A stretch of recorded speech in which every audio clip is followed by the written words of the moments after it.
What's going on, Ambitious Vets? Welcome to episode number 25 of the Ambitious Vet Show with Army Veteran and Trademark King for the veteran-owned businesses, Andy Nelson.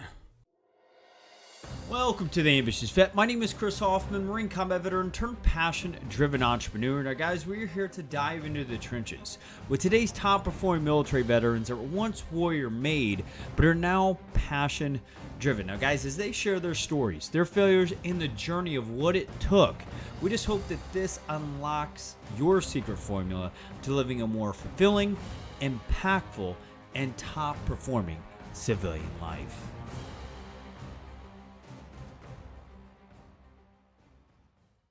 All right, so are you a veteran that's just catching this podcast and are not already inside Veteran Empowerment Transition Facebook? Well, why the hell not?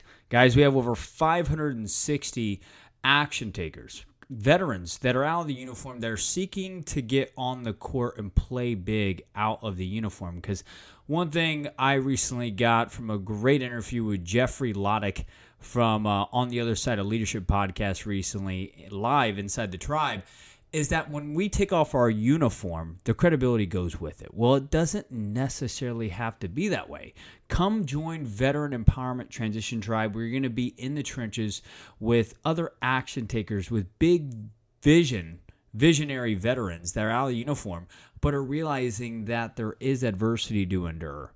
The brotherhood and the sisterhood is not dead. Come and join us, where we're going to give you weekly live interviews, just like we repurpose right here inside iTunes, Stitcher, and Google Play, however you listen to us. I'm going to go in and do a free live every single Tuesday night called a Passion-Driven Tip, where I'm going to dive into the trenches with you guys in live engagement.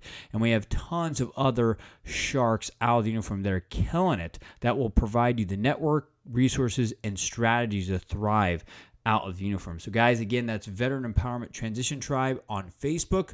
We look forward to seeing you there. All right, so let's go ahead and introduce Andy Nelson, the guest today. So Andy is a really good friend of mine. He's actually about 2 hours north of me here in San Diego, California. And we originally first met at the Military Infantry Conference 2 years ago in Dallas, Texas, surprisingly. And ever since then, I've made an effort to go and connect with him at veteran networking events and stuff like that any chance I get. Because anytime I get around this man, I just really get present to his wealth of knowledge over 17 years of being in the intellectual property legal industry. Now, he served in the U.S. Army, actually as a grunt, 82nd Airborne Division. Now he's partner of Fortis LLP, which just represents clients in complex business, commercial, and intellectual property managers. Now, Andy has represented a wide variety of clients ranging from Fortune 500 companies to small businesses. Now, coolest thing is, for you ambitious vets, is Andy is now shifting his focus to working with veteran-owned businesses, milspouses, and active duty service members to really just allow you guys to actually start focusing on protecting your passions. This guy has been in well over 17 years. Guys, in this episode, Andy shares how he went from 21-year-old Grunt Army veteran to selling shoes at a shoe store in a mall to now serving well over 17 years as an attorney and being one of the top ones here in Southern California, guys. I'm excited to go ahead and dive into the trenches, guys. Without further ado, let's dive in. Andy, brother, you there? Yeah, I'm here. It looks like I'm unmuted now, so appreciate it, Chris, for having me. Welcome, brother. Welcome. So welcome to the Ambitious Vet, brother. Go ahead and fill the gaps, that introduction, and allow these guys and gals to actually get to know you more as a human being. Gaps. Okay. Yeah. Geez, man, you covered everything professionally. So there's nothing I can add there other than I've been doing this for about 17 years now. Wow. I've been a licensed attorney in California, although what I do does lend itself to practice with clients all over the country and in some parts of the world as well. Filling in some gaps real quick. I guess what I never do when I get asked this sort of thing is actually try to reveal myself or some kind of attributes about me that don't give me the kind of or give the impression that I'm just kind of some stuffed suit. So people ask me what I like to do, that sort of thing. Man, I like listen to Iron Maiden. I like watching Married with Children, but then I like some of the fire things as well. Right behind me is the Segerstrom Center out here in Costa Mesa, California, where they're playing Hamilton right now. So I'm not going to it, but I can kind of hear the pre-event kind of happenings, that sort of thing. So like I'm a kind of a complex guy, but I like some simple stuff. I like cheap beer. I like craft beers as well. So those are some of the small gaps. Otherwise, I live down here in Orange County. Wife and I have 3 kids, ranging from 4 to 12. Nice, man. Hey, brother, you're a veteran. We all like cheap beer. I mean, at least you haven't let that go. I mean, along the 17 years of building your business a brand, at least you're keeping simple, getting down to the simple cheap beer still habit of being a veteran. So that's good, man. I'm not sure exactly what the official beer is now of any of the services. When I was in mid 90s, early 90s, it was, God, I don't know what the heck we had. I'm not, it might have been Schaefer or something like that. I can't remember. Busch Light was very, very popular. You can never go wrong with Busch Light, man. Very popular. No Busch Light. Juan, we want to go ahead and welcome you to the show, brother. Moto, happy Thursday. Happy Thursday to you, brother. Happy Thursday to you. Former Marine doing Lindit. Just giving out rental, pre-owned property and stuff like that, depreciated items. Lindit is doing some really big things, guys. Connect with them. Juan, I don't know if you've connected with Andy about talking about intellectual property protection, but I would definitely get that done, brother. Juan and I did. We met in Oceanside, as a matter of fact, a couple months back. Yeah, they're doing some awesome things, man. They just got featured on mainstream media too. Yeah. So Juan, you and Adrian haven't connected with Andy. Go ahead and do that. So brother, I want you to dive in kind of into your transitional story, man. Tell us a little bit about getting out of the Army and kind of that transition story, how you actually got out, and tell us a little bit how you got some traction out of the uniform. Yeah, mine's, I guess, kind of a less challenging one. My transition story kind of started even really before I got in. When I went in the Army, I knew I was kind of on this, get my Army college fund and GI Bill track. And I was going to go to college immediately upon exiting after 3 years in training. So although I didn't know exactly what I was going to do, but as I kind of headed toward those last, I'm guessing 6 months or whatever it was, when you start kind of sliding in to go out, I did everything that was required, of course, which I think even back then was the TAP program. I think it still is now, or something. I don't remember precisely, but I still have some remnants from that. I kid you not, I still literally have a draft resume from way back then, figuring as an infantryman, the thing that we were destined to do was be a police officer. So I still have that in a binder somewhere. I saw it in the last couple of months, but I kind of knew, the transition was like I said, it was kind of predestined. So I got an early out, maybe like 2 or 3 weeks to kind of coincide with the start of school, which I was on a quarter system back then. So something like late September, something like that. And I kid you not, I mean, I was at Fort Bragg, North Carolina, got out whenever it was, took my car, drove across the country. I was probably starting school in less than a week, probably a couple of days after that, getting my first part-time job. So getting back into a different workforce, the civilian workforce. So I had school and part-time job. And then from there, it was 7 years of school. So I had a lot of time to really kind of transition, if you will. Wow, gotcha. And what age were you whenever you got out of the Army and did that cross-country trip? Oh, I was 21. 21. Yeah, 21. Young and gunning. Did you hit all the bars all the way across? How far did you go? You started in Carolina. Where'd you go, man? I was, I think I was probably going 85 the whole way across, and I don't know if I stopped much at all. I do remember, I think I must have been in Missouri or something like that. I must have, driven the rest of the way to Seattle, I think without stopping, something like 22 hours or something like that. Yeah. Should have stopped. Yeah, whatever. So no worries, man. No worries. That's awesome. I was just wondering, 21-year-old going cross country, there could be some happening spots you run into, but awesome. Yeah. Funny thing was, you say young guy, when I started college, everybody referred to me as the old guy. So, so a little weird. I know.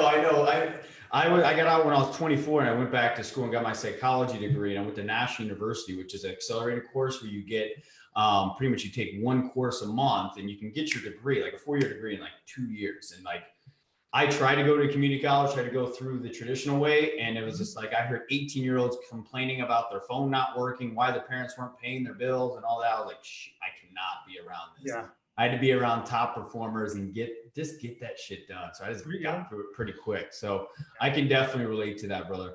So nice, man. So you got out, you traveled across the country, you got into the workforce and stuff like that. Now, how did you start seeking purpose? I mean, obviously you've been in the trademark industry for 17 years now. How did you start finding what you were meant to do after the uniform, man? So that came much later. I had this just kind of generalized goal to go to college, but I didn't know exactly what I want to do. I knew what interested me. I kind of probably knew that in high school a bit, but really developed that when I was in the Army. Things I liked were, the political process. I liked history quite a bit. And so that's where I kind of gravitated when I went to undergrad. Thing is, I didn't really have a goal at the end of this learning. I liked learning. I loved learning, but I didn't know what I was going to do with it. So I had this double major in history and poli-sci. And it just, eventually it kind of came funneled or focused down into going to law school. But even then, I didn't know what interested me other than, okay, maybe I'll go into the government somehow or be a government lawyer or something along those lines. And, just like any other schooling, you start taking different classes and electives and you start getting pulled in different directions. So, eventually I took an IP course, an intellectual property course, some kind of overview course, and I was really drawn. I was really pulled in. And I got lucky enough to have a summer associate or an internship after my second year of law school, where I got to really do that practice. And after that, I was just really hooked. So it was, to be frank, it was kind of it wasn't a directed kind of course I was on. It was really kind of a meandering, see what pulled me. And I was fine with that. I mean, I was fine with developing my interests. They weren't fully baked. Right. So, no, brother, I think that's important, man. I think that's important for you to drop this in, man, because you were a grunt in the Army, correct? Yeah, I'm 11 Bravo. Yeah, you got some. So yeah, I was 11 Bravo and I got stuck with an M60 for most of my time too. So, so I got to do the heavy stuff. So. No wonder why you got big shoulders, man. Yeah, there we go. Yeah. This is legacy stuff right here. There it is. All right, man. So good. So, I mean, that's awesome, man. I mean, I love how you shared that because I think a lot of veterans, the new trend is the entitled vets. And, being someone that got out of the uniform, it sounds like you really went back to school. You just kind of let life kind of unfold. Because I think there's a lot of veterans that, one, get out and are super entitled, think that the government owes them something. They lean on benefits, go and buy a small home with their disability and do the VA home loan, just kind of like whatever about life after uniform and keep living in their glory days. But it sounds like for you, man, the other half of the veterans are usually the ones that are, kind of just like, I want to get fast results. Like I deserve fast results, success out of the uniform. And it's not like that, man. It's just not like that, not even close. I mean, I got into my first job and I felt socially awkward because I was so direct in my communication. I talk about it all the time, but my emotional intelligence was just not there. And I had to develop myself in a lot of different ways. So could you touch on that? Yeah, I know what you mean. I mean, look, schooling, getting into schooling was not, I won't say it wasn't tough for me, but I mean, felt like I was built for it. So starting school right away, and just taking all these different courses, figuring out how to fit in, get accomplished, do well. I was built for. I mean, or I was built to be that way. Some of it was innate, but the military built that as well. Right. I had this part-time job as well. That took a little bit more of a transition because, here I was. You saw the structure. I'm talking, I mean, literally like a week or two after I exited the Army, I'm sitting there, part-timing at the mall while I'm at school selling shoes. And, there's all these kind of, there may be policies, procedures in place, but a lot of soft edges and the way it's run, it's detail at a mall, So everything's kind of like, you were serious about that kind of thing. So that took a bit of getting used to. I almost got myself fired at one point. I mean, I kid you not, because I was kind of like, this is, you got all these rules. Why aren't we following these rules? And so I kind of came in as the, the kind of the square guy, right? So, that took some time, but you kind of revert back to what you are at your core eventually, and some of these. Absolutely, brother. chip away, so to speak. So. No, absolutely, brother. I definitely can relate to that. And it's funny, man, because it's a humbling. You go from a grunt in the army carrying a huge gun, right, to going and selling shoes at a mall. Like a lot of veterans, they think that they're better than that when they get out of the uniform, and that's one thing that I'm continuing to nail home anytime I'm live inside the group or in other veteran groups right now. Is sometimes I'll share it like this, man. There was a Booker T. Washington said that, and I've read his biography. He used to be a janitor, and he would go in and wax floors.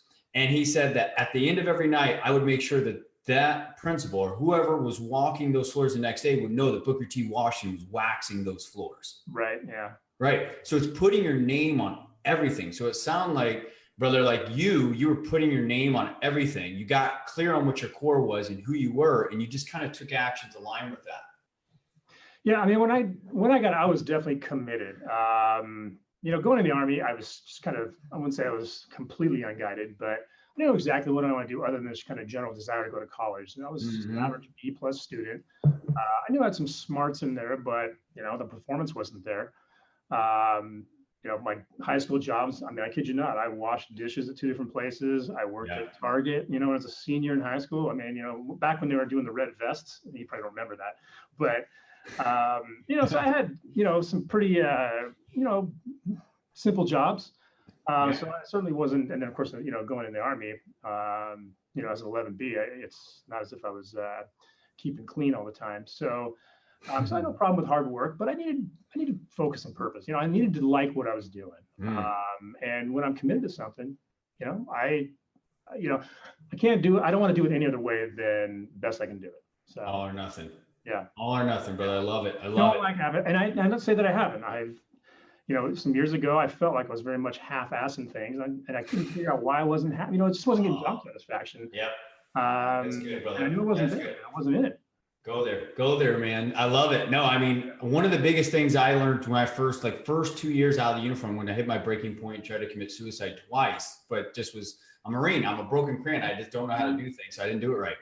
I realized that my biggest flaw is I never finished work. Like I would start something but never finish products, never would see something through the end, never persevere, never be consistent. And once I discovered the power of resilience, perseverance, and starting a project from beginning to end, doing whatever it takes, life started changing, right? Oh, yeah. So that's awesome, brother. So we got some engagement here. Juan says, hell yes, road trip. Jamie Scott says live, I'm sorry I'm late, gentlemen. Hello, Jamie Scott, you're amazing. You're amazing. She's doing some awesome things with the cannabis world. If any of you guys are trying to get into that movement, definitely connect with Jamie Scott. Rico, author of Rise of Veteranpreneur, Fortitude and Grit, is live with us. Chris, great show, bro. Awesome stuff. Keep it up. Kicking ass. Rico says, no one is better than rolling up their sleeves. Hard work, babe. Love it. Bernard Bergen, thanks for being live with us too, brother. If you guys have any questions, if you're hearing some golden grenades, go ahead and drop these in below. Definitely, we want to be engaged with you guys. So, brother, I just want to kind of ask you, I mean, whenever you got out of the uniform, would you find yourself, that like being resourceful was more important, or actually, being, utilizing resources, or both, and why? For me, it was being resourceful, and I'm not trying to be arrogant about it. I've always had this reluctance to seek help, ask for help. I've always been trying to change that. Yeah. I think I'm getting better at it, but I'm sure there were tons of resources that were available to me. Even in the 90s, things change all the time, that I didn't take advantage of. Don't know what they were, but I'm sure they weren't there. I always wanted to, like I said, I always tried to, solve my own problems. How about that?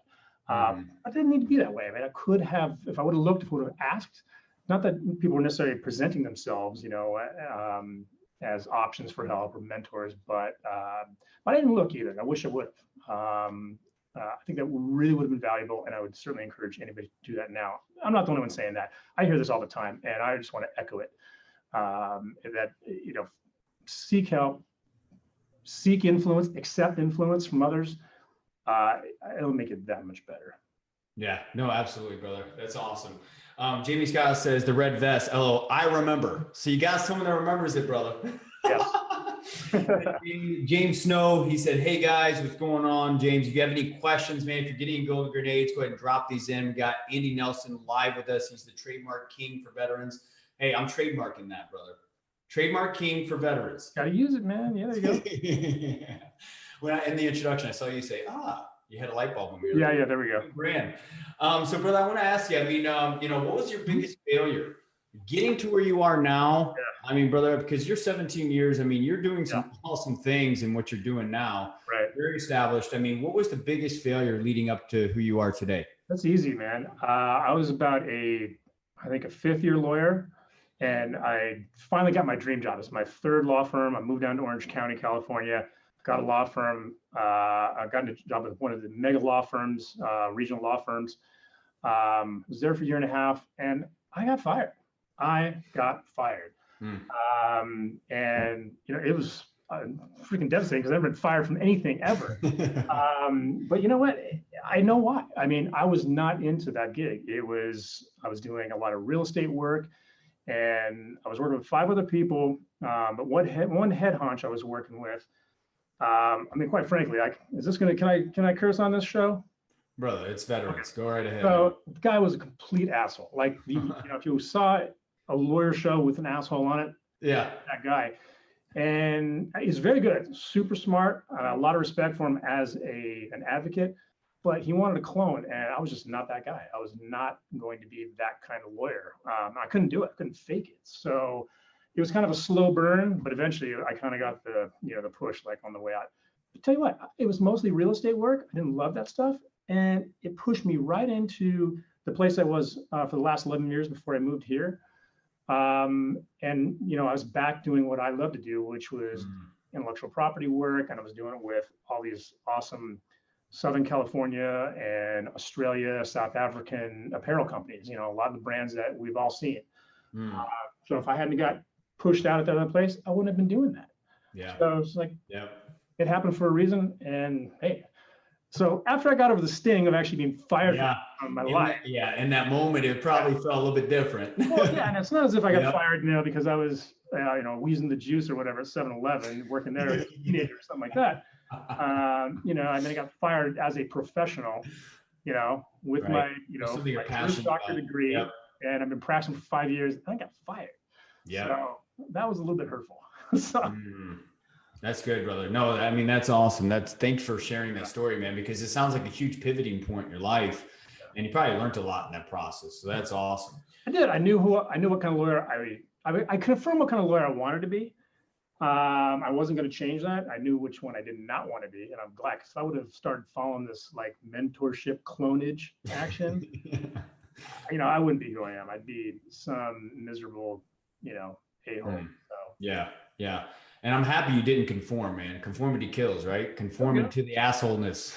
Yeah, there we go. I got my own brand of it, but mild. So. Yeah, exactly, brother. Hey, man, we're happy that you pivoted, you persevered, and you got to where you are, man. So, man. I mean, one of the biggest complaints that I find with a lot of ambitious vets that are out there out of the uniform is they're complaining about the lack of structure. A lot of them are not able to create some momentum and traction out of the uniform. I mean, how did you start creating like traction out of the uniform? How did you start really, what did you utilize to start creating some rhythm out of the uniform, if that makes sense? Oh man, I don't know how to answer that one exactly. I mean, I told you, earlier I mentioned this kind of, me getting in, starting school I don't recall that being a difficult transition, kind of working in the part-time job that was. It was just a matter of kind of, hey, Andy, you're only in the Army for 3+ years. It's like, you can let loose, Yeah. Lighten up, lighten up. Of course, I keep hearing that every once in a while now too. But, it's just, don't expect it. You're going to be in how many ever years you're going to be in the military. First, look, it takes basic training or boot camp, what have you, to adjust you and get you into the military and get you in the mindset. And that's only the beginning, right? Yep. It doesn't end there. And once you get out, look, there's going to be a transition period. You can have your own structure. I would say, you can control your own structure if you really need that for yourself, because you feel like you're a fish out of water. Do it for yourself, and then the two worlds will start to probably blend and have a nice blend, is my guess. But for me, it was just it was just the passage of time, have patience, especially if someone's been a lot longer than I was. I mean, you'd probably be even more rigid. I remember growing up, one of my dad's friends who had been a major in the artillery had retired, and I remember as a middle schooler or a teenager seeing this guy, and I was like, man, this guy, he never wears shorts, he wouldn't wear shorts, and he was like, had no personality whatsoever. I mean, and that's not years later, and it's like poof, some of his real personality, or his original personality, I should say, not real, but his original personality came back out, kind of thing. So it's just, let's just take some time. Just take some time and let it come to you. Yep. And control what you can control. Yeah, huge, man, huge. Rico just gave us like 10,000 thumbs up with that. Then he just gave us another 10,000. Oh, that's huge. That's huge. Have you connected with Rico yet? Have you connected to Rico yet? I don't think so. I'll introduce you guys. He's serial entrepreneur. He's turning his book into I'm not going to share this. I'll let him share it, but he has a huge vision for where he's taking his book. I think you guys could really do some cool. things. Yeah. You guys after the show, brother. But brother, before we dive into kind of what you're doing right now for veteran business owners, spouses, and active duty members, I want to kind of ask you to drop in 3 golden grenades right now that could make immediate impact for an ambitious vet's life that's out there just striving to be successful. Oh man, so what are my parameters here? Man, just say what's in your intuition, brother. Oh, geez. Okay. So I tell you what, these are things that I actually only learned. Yeah. These things have been said for decades, if not hundreds of years. But these are things that I really heard only in the last couple of years, and I've really internalized. One, you got to get rid of your limiting beliefs. Get rid of them or deal with them. Maybe I've been confined by those my entire life. So do what you can. Always think about getting rid of them, because I'll tell you what, you'd be surprised at what you can accomplish when you are able to just step on them. Limiting beliefs, get rid of them. Nice. With that, think big. Think super big. You think big, you can get there. You can accomplish things. You can meet people. You can do what you want. But you got to think that way. So that's kind of the flip side, or side by side with getting rid of those limiting beliefs. Mm-hmm. And one other thing that I do now that I was not doing a couple years ago is setting real goals. I talked about this earlier, which is my indefinite goals about going to school and that kind of thing, and maybe what I want to do. I've learned to be much better about SMART goals. So, and I think our friend Dan Dwyer out there, I think he talks about smarter goals. So he's got a couple extra letters on them. I don't remember what they are, but SMART goals are key. Those really keep you moving, keep you focused, and you will be surprised at how much more you accomplish when you set real goals. So I got a reminder on my phone every month, I use Apple. So I've got a reminder to set my SMART goals monthly on the 1st. Yeah. Miss a time or two, but I'll try to do it every month. It's huge. And it's so easy to get caught up in the grind, man. I fall falter to the daily grind, is trying to keep up with all the hustles. Yeah. And it is challenging to continue to keep that vision there whenever you get caught up in the grind. So that's a huge reminder. So James Snow says, limitless thinking, brother. Yes. Yeah. Brandon Wong just added us to us live, owns a few huge veteran groups, veteran circles, stuff like that. Thanks for joining us, Brandon. Rico says, yes. The story you tell yourself, write your new story. Boom. Absolutely, man. You create the new chapters of your life, right? So, brother, I want you to kind of share, man, kind of what you're doing for, military business owners, your military spouse and active duty business owners. Like, what do you kind of help veterans out with what you're up to and what you're passionate about? What do you do, man? Yeah, you talked about trademarks earlier, and that's what I often talk about on Facebook and a lot of other places. I talk about trademark and brand protection, that sort of thing. I do a lot of that. It is, funny enough, as much as I talk about it, it's actually a small sliver of what I do. Right. But it is what I love to do the most. I mean, I find it, I can't draw. I'm not great at creating. I can create arguments and positions, but when it comes to drawing, and that's not me.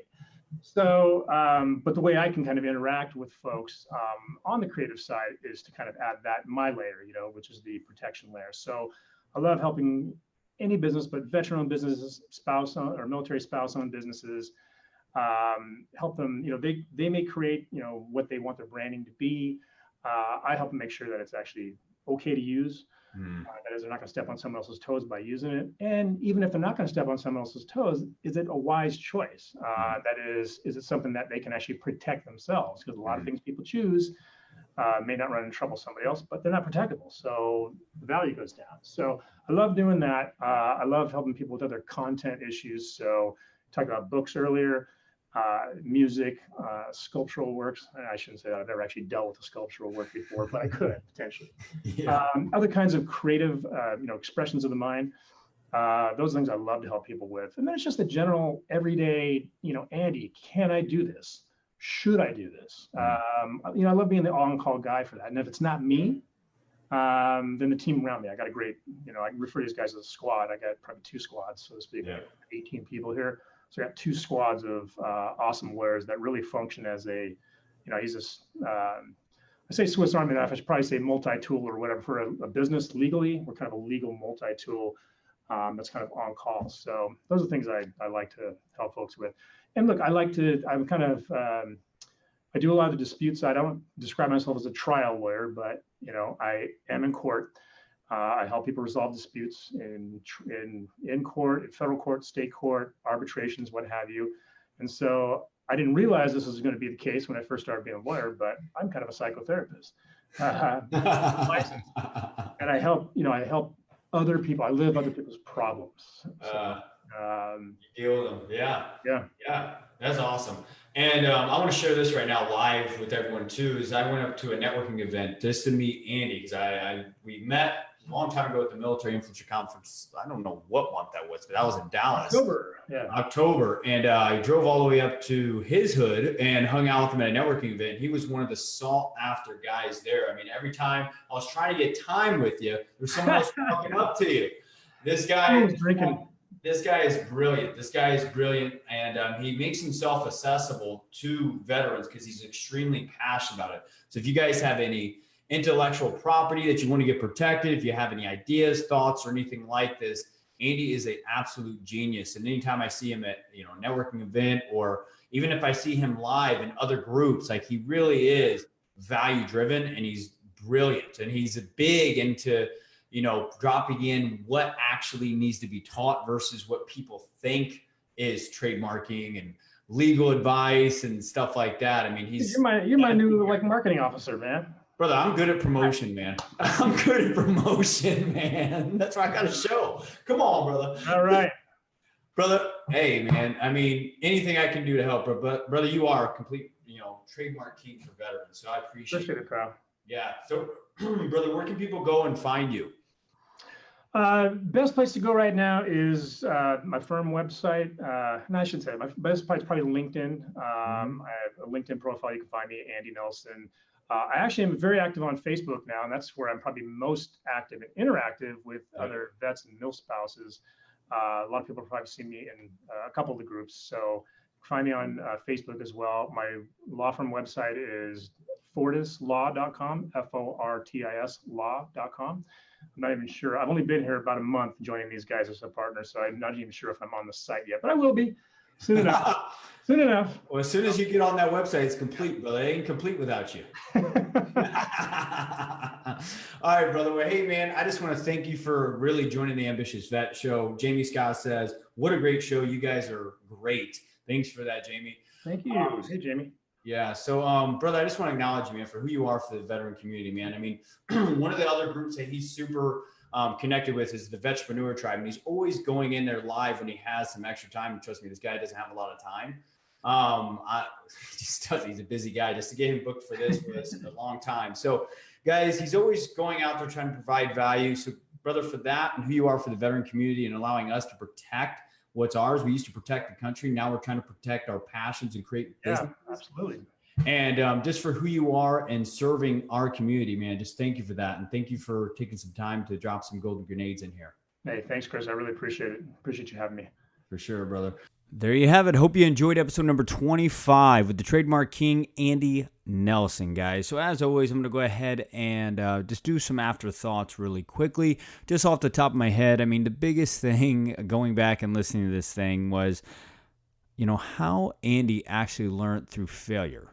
How giving all that you got into any opportunity in your life gives you everything that you need to pivot and figure out what you don't want to be. See, too many people are so afraid to put all their energy into one thing because if they fail, they have no other excuse.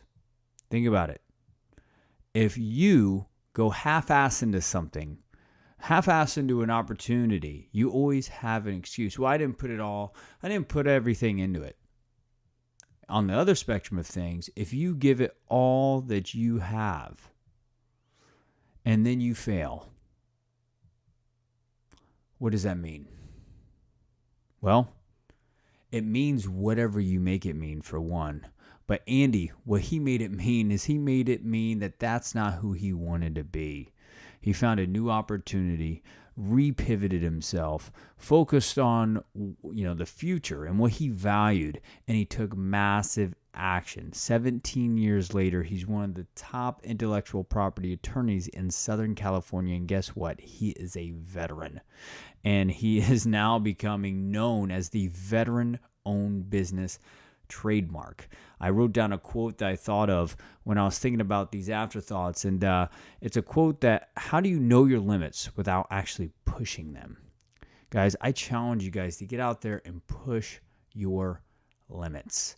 Don't be afraid to put everything into the opportunity before you. I promise you that failure only brings back input around how to pivot and how to get better, right? Because don't be the person that conforms and ultimately kills the gifts and the talents and the intangible skill sets you acquired as a warrior that served in the uniform, guys. So, guys, as always, feedback is valuable. That is the lifeblood of this podcast, guys. Go ahead and email me positives, bad, where I could improve here. That's all we want here. We want to figure out how we get better for you.